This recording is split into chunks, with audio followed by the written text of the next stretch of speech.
నమస్తే రైతు మిత్రులారా, డే 18 ఆఫ్ టమాటా ఫార్మింగ్. ఇది వచ్చేసి నా సెకండ్ ప్లాంటేషన్.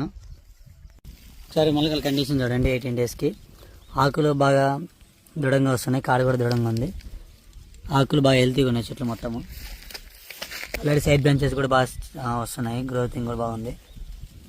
ఇంకా దీనికి వచ్చేసి నిన్న గడ్డి మందు కొట్టాను. అవి ఏమేమి కొట్టాను, 2 రకాల గడ్డి మందులు కొట్టాను, ఒకసారి చూపిస్తాను మీకు. సైడ్ వచ్చేసి హోలా ఇంకా మెట్రిక్ కలిపి కొట్టాను. ఇంకో సైడ్ పారాకట్ మెట్రిక్ కలిపి కొట్టాను.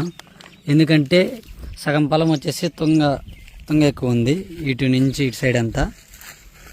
ఇటు సైడ్ ఓన్లీ నీరుగడ్డి, తుంగ ఇలాంటివి ఉన్నాయి.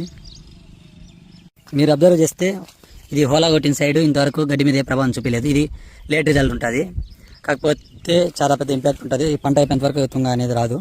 ఇంకా ఇటు సైడ్ చూసుకుంటే పారాకట్ కొట్టాము. కొట్టిన 2-3 గంటల్లోనే ఇది కాలిపోతుంది.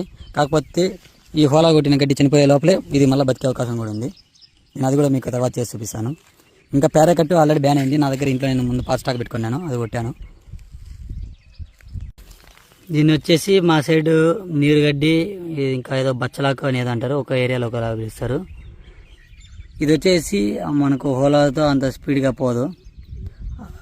దీని గ్రోతింగ్ కూడా చాలా స్పీడ్గా ఉంటుంది. మనకు 2 డేస్కే ఇంకా ఒకే జాయింట్ అయినా పెరిగిపోతుంది. అందుకనేసి ఇటు సైడ్ పారాకట్ కొట్టాను. ఈ తుంగ ఎక్కువ ఉన్న సైడ్ మెట్రిక్ కొట్టాను. సరే, ఇది హోలా కొట్టాను. ఇంకా హోలా వచ్చేసి తుంగ మీద మాత్రమే ఎక్కువ ప్రభావం చూపిస్తుంది, ఎక్కువ రిజల్ట్ ఉంటుంది. మిగతా గడ్డల మీద అంత ఇంపాక్ట్ ఉండదు. ఇంకా అలాగే మనం స్ప్రేయింగ్ చేసేటప్పుడు ఏమైనా పొరపాటున మొలకలకి ఎగిరినా కూడా టమాటా మొలకల మీద కూడా పెద్ద ఇంపాక్ట్ ఉండదు. చూడాలి, హోలాతో పాటు మెట్రిక్ కూడా కలిపి కొట్టాను కాబట్టి ఇంకా కొంచెం డోస్ పెరిగి వేరే గడ్డలు కూడా చస్తాయి, కాకపోతే లేట్ అవుతుంది.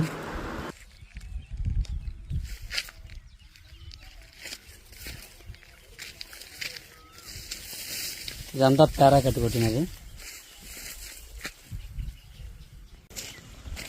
ఈ గ్రీన్గా ఉన్నదంతా ఇది హోలా ఇంకా మెట్రిక్ కలిపి కొట్టినది.